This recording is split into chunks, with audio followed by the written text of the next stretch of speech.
Ljudi, ovako, šta sam teo? Poslao sam, brate, danas Zokiju, nisam memorisao njegov, dobro, nebitno je to. Znači, ljudi, poslao sam danas Zokiju poruku i napisao sam mu: Zoki, šta Miki opet priča ovo i njegov drug Matija. Znači, poslao sam lepo čoveku poruku da ga pitam šta mu priča sin, šta mu priča ovaj svastika.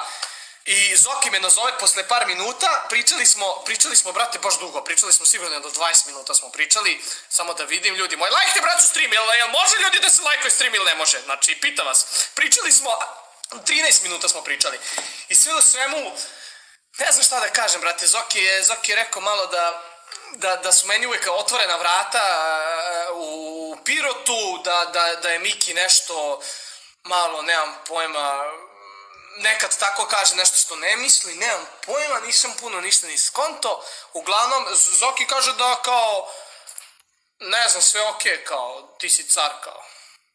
Ja rekao, što me Matija prozivao?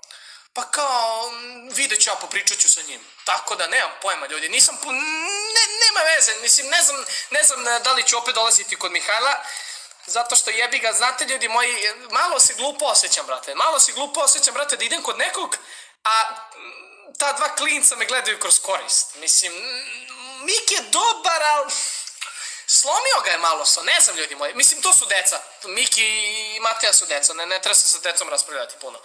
Lajke, braću, stream, ili ima 5 lajka, ćemo da krenemo na omegle. Znači, nemoj da sklanjaš te linije sa stola.